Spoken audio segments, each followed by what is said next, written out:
एक बार एक गांव में एक लड़की अपने घर के बाहर बैठकर एक चींटी से बात कर रही होती है।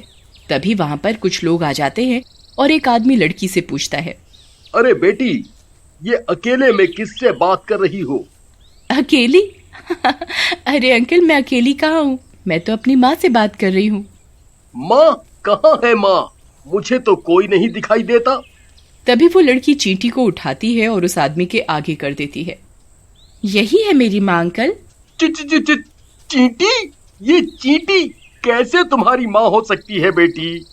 एक बार की बात है, एक गांव में सीमा नाम की एक औरत अपनी बेटी पूजा के साथ रहती थी।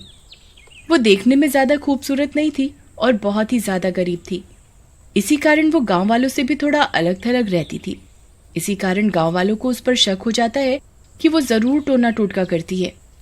एक दिन जब वो गांव के हैंडपंप से पानी भरने आती है, उसकी बेटी पूजा भी उसके साथ होती है। तभी रीता नाम की औरत, जो कि गांव की और औरतों के साथ पानी भर रही होती है, उसे ताने देने लग जाती है।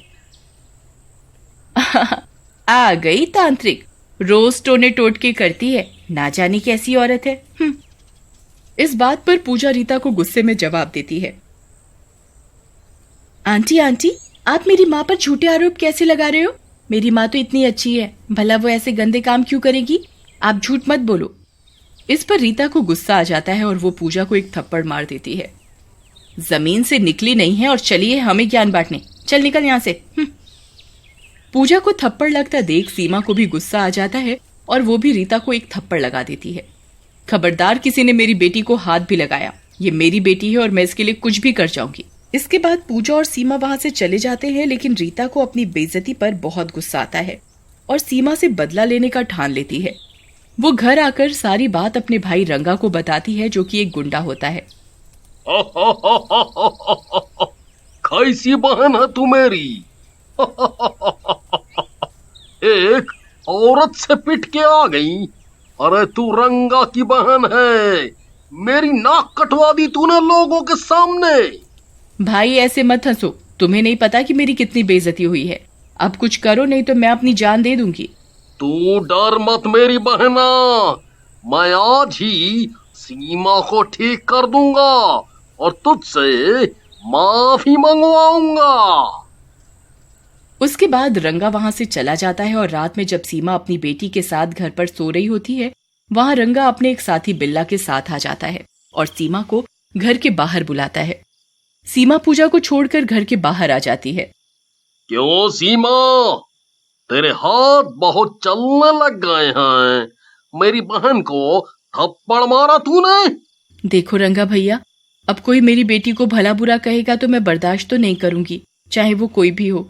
इसीलिए मैंने उसे थप्पड़ मारा, और अगर रीता आगे भी ऐसा कुछ करेगी तो मैं उसे दोबारा मारूंगी।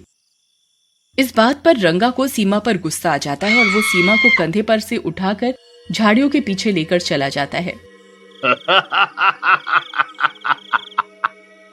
बहुत झांसी की रानी बनती है। रुक, तुझे अभी बताता हूँ।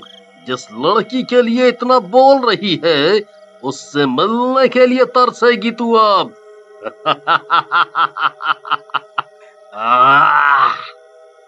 ऐसा कहकर रंगा सीमा को वहीं पटक देता है और उसका गला दबाने लगता है, जिसकी वजह से सीमा मर जाती है। ये क्या किया रंगा भाई? आपने तो इस सीमा को मार दिया। अब पुलिस को पता चला तो वो हम दोनों को पकड़ लेगी। पकड़ेगी तो तब मेरे बिल्ले, तब उन्हें इसका पता चलेगा। एक काम कर, इसको यहीं दफना देते हैं। इसके बाद दोनों सीमा को वहीं दफना देते हैं और वहां से चले जाते हैं। लेकिन सीमा की आत्मा अपनी बेटी के प्यार के कारण वहां से जा नहीं पाती और पूजा के सिरहाने बैठ जाती है। अगले दिन पूजा उठती है और अपनी माँ को देखती है, लेकिन उसे सीमा कहीं नहीं दिखती और धीरे धीरे रात हो जाती है। माँ, तुम कहाँ चली गई? मैं तुमसे कभी जिद नहीं करूंगी और न ही कुछ मांगूंगी, बस एक बार आ जाओ। माँ, मुझे बहुत भूख लगी है। माँ। पूजा को ऐसे देख सीमा की आत्मा पूजा को छूने की कोशिश करती है, लेकिन उसे छू नहीं पाती। हे भगवान, मेरी मदद करो, ये क्या हो गया? मैं अपनी बेटी को भी नहीं छू पा रही, ये क्या हो रहा है? तभी सीमा की नजर वहां से जा रही एक चींटी पर पड़ती है। ठीक है भगवान, आप यही चाहते हो तो यही सही।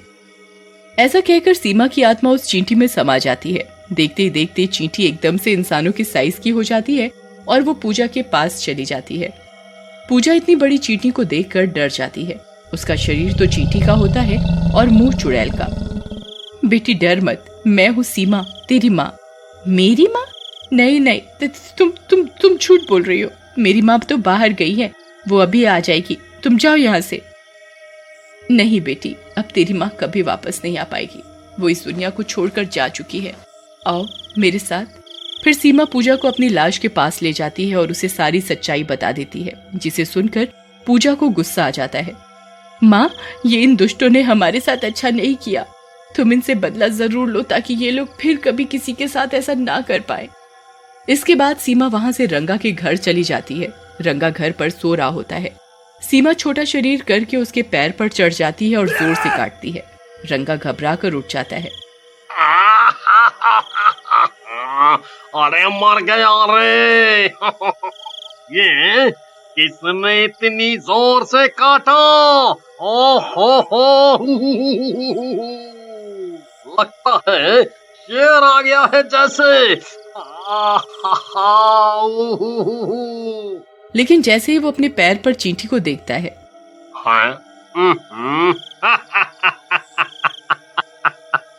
रंगा रंगा रंगा। तू भी डरपोक हो गया है, एक चींटी के काटने से इतना घबरा रहा है।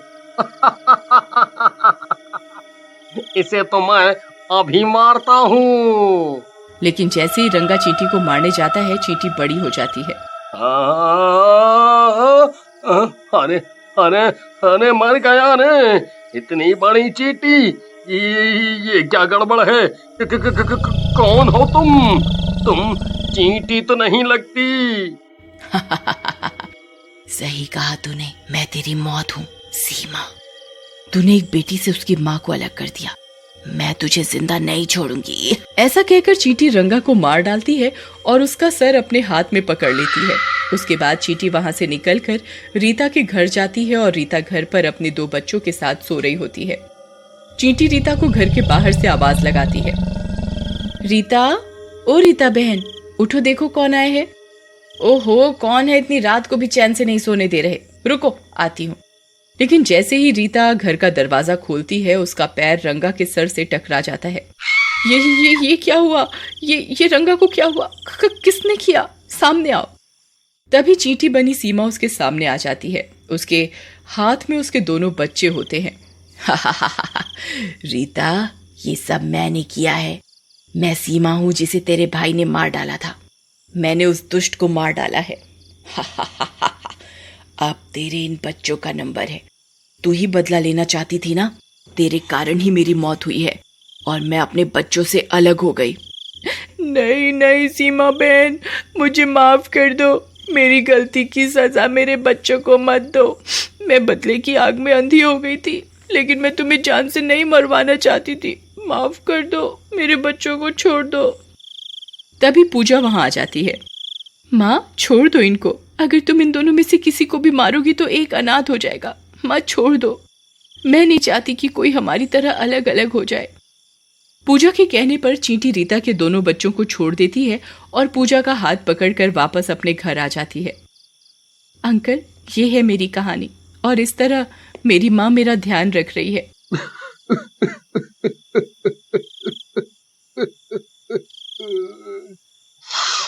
मेरी आंखों में आंसू आ गए। मैं एक पुलिस वाला हूँ और कई सालों से देश से बाहर था। तुम्हारी माँ की मौत के केस की तहकीकात कर रहा हूँ। काश तुम मेरी बेटी होती। तभी चींटी चुड़ैल के रूप में बड़ी हो जाती है। अरे रमेश, मेरे भाई तुम। पूजा, ये तो तुम्हारे मामा है। रमेश, मैं इस तरह अपनी बेटी का ध्यान नहीं रख सकती। मुझे एक न एक दिन तो ये दुनिया छोड़कर जाना ही पड़ेगा। क्या तुम मेरी बेटी को अपना सकते हो? मैं तो सचमुच धन्य हो गया। वैसे भी मेरी कोई औलाद नहीं है। मैं इसे बहुत ही प्यार से रखूंगा बहन। इसके बाद चींटी चुड़ैल पूजा को अपने भाई को सौंपकर गायब हो जाती है। कंगनापुर नाम के एक छोटे से शहर में एक परिवार रहता था। उस परिवार में कजरी देवी अपने 2 बेटे बहू और अपनी एक बेटी गरिमा के साथ रहा करती थीं। कजरी देवी अपनी बेटी गरिमा से सबसे अधिक प्यार करती थीं, क्योंकि एक वही थी जो अपनी बूढ़ी माँ की चिंता किया करती थी। एक रोज गरिमा अपनी बूढ़ी माँ को दवाई खिला रही होती है कि तभी कजरी देवी का बड़ा बेटा मनीष गरिमा को आवाज लगाते हुए बोलता है, अरे गरिमा, कहाँ मर गई? मुझे दुकान के लिए लेट हो रहा है और ये अभी तक चाय नाश्ता लेकर नहीं आई है। भैया, माँ की तबीयत ठीक नहीं है, तो बस मैं उन्हें दवा ही खिला रही थी।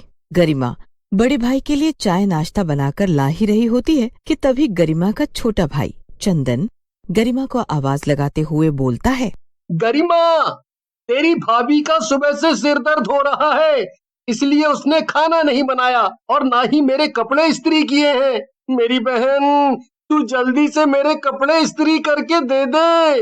अरे तुम भाइयों को घर के काम के लिए बस अपनी बहन ही दिखाई देती है क्या? सुबह से लेकर रात तक बेचारी बस घर के काम ही करती रहती है और दोनों बहुरानी बस आराम फरमाती रहती हैं। ओह माँ, तुम भी ना। अरे घर के काम काज आने भी तो जरूरी है। आखिर गरिमा को शादी करके दूसरे घर भी तो जाना है।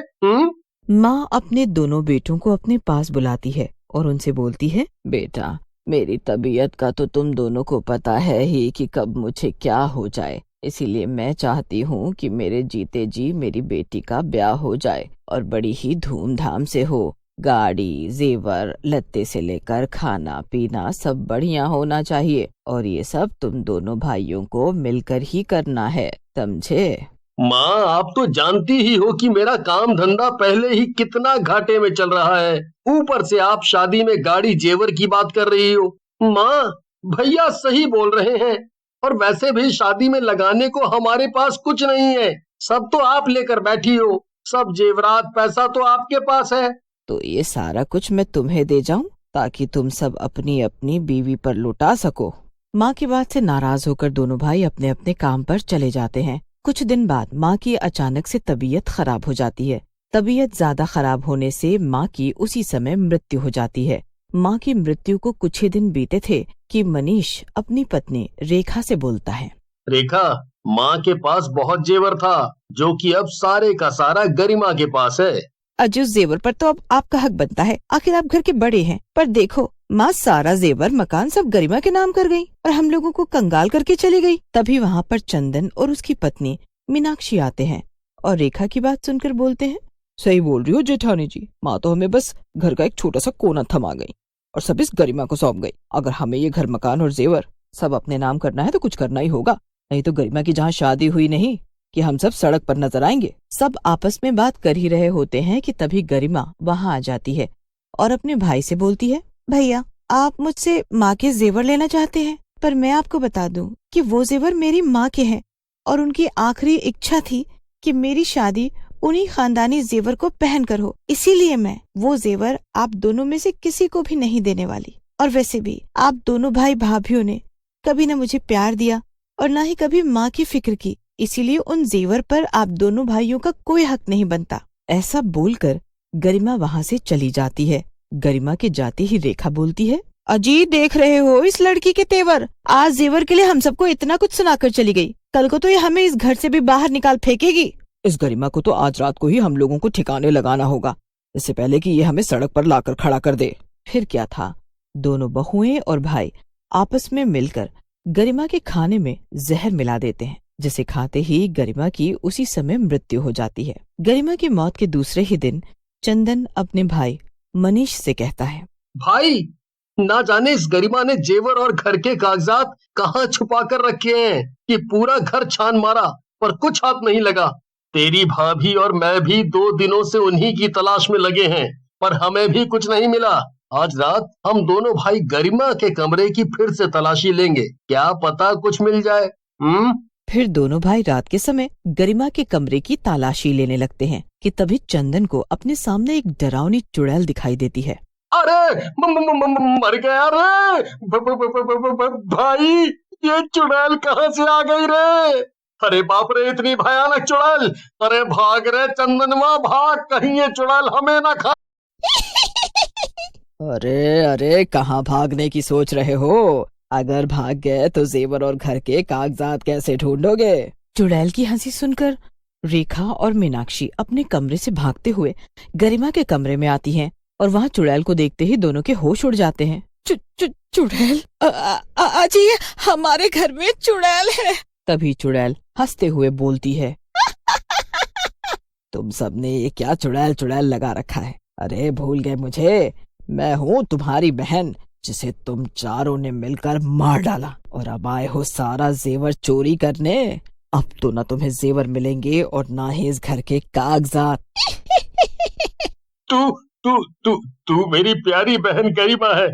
मेरी प्यारी बहन, मुझे माफ कर दे, मुझसे बहुत बड़ी गलती हो गई।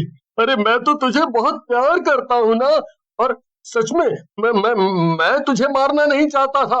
वो तो तेरी भाभीियों ने हम दोनों भाइयों से ये सब काम करा दिया।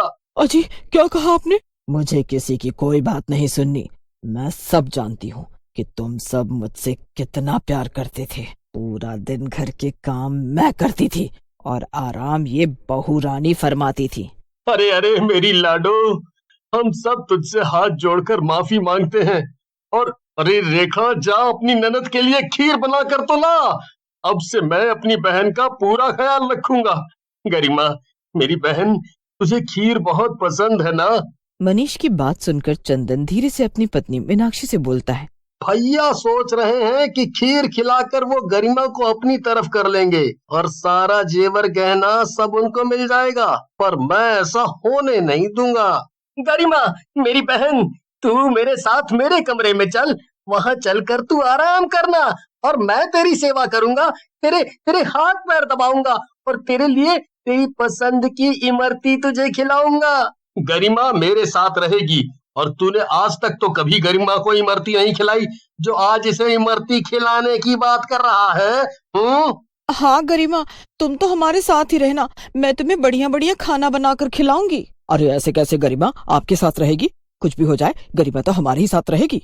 ओहो, लड़ना झगड़ना बंद करो। और गरिमा कुछ दिन हमारे साथ रहेगी और कुछ दिन चंदन तेरे साथ, और जो गरिमा को खुश करेगा गरिमा उसे ही जेवर और मकान के कागजात सौंपेगी। हाँ? एक तो मुझे तुम सबने मिलकर मार डाला और अब जब मैं एक चुड़ैल बन गई हूँ और सारा जेवर कागजात मेरे पास है तो तुम दोनों भाई मेरा बंटवारा करना चाहते हो। सब समझती हूँ मैं कि तुम दोनों अपनी इस चुड़ैल बहन का बंटवारा इसलिए करना चाहते हो ताकि तुम्हें जेवर और मकान के कागजात मिल सके, और मेरी इतनी चापलूसी भी इसलिए हो रही है क्योंकि मैं तुम सबको कुछ ना कर सकूं, है ना? क्यों? ऐसा बोलते ही चुड़ैल जोर जोर से हंसने लगती है और हंसते हुए बोलती है, अब मैं किसी को नहीं छोड़ने वाली, मैं तुम सबको मार डालूंगी, अब कोई नहीं मुझसे बचेगा। ऐसा बोलते ही चुड़ैल अपनी भाभी रेखा का गला पकड़ लेती है। अरे रे रे, मर गई रे। गरिमा मेरी प्यारी ननद, मुझे माफ कर दे। लालच में आकर मैंने तुम्हारे खाने में जहर मिलाकर तुम्हें मार डाला। ऐसा बोलकर रेखा जोर जोर से रोने लगती है। रेखा को रोता बिलखता देख मनीष को बहुत दुख होता है। मनीष आंखों में आंसू लिए चुड़ैल बहन से बोलता है, दर्द तकलीफ क्या होती है आज मुझे पता चला। गरिमा मेरी बहन, एक तो हम सबने मिलकर तुम्हें मार डाला और मारने के बाद भी लालच के चक्कर में हम तेरा बंटवारा करने लगे। कितने बेरहम और लालची हो गए हैं हम। रेखा रोते बिलखते हुए बोलती है, हाय हाय, मेरा गला छोड़ दो गरिमा, मैं तुमसे हाथ जोड़कर माफी मांगती हूँ। अब मुझे कुछ नहीं चाहिए, बस तुम मेरी जान बख्श दो गरिमा। गरिमा हमें माफ कर दो, हमें कुछ भी नहीं चाहिए, न जेवर न मकान में हिस्सा, हमें तो बस अपनी जान प्यारी है। चुड़ैल रेखा का गला छोड़ देती है कि तभी दोनों भाई गरिमा के पैरों में गिर पड़ते हैं और गरिमा से माफी मांगने लगते हैं। चुड़ैल अपने भाइयों को अपने पैरों में गिरकर माफी मांगते हुए देखकर बड़ी ही दुखी होती है और उसकी आंखें आंसू से भर जाती हैं। तुम सभी को अपने किए पर पछतावा हो गया है, यही मेरे लिए काफी है।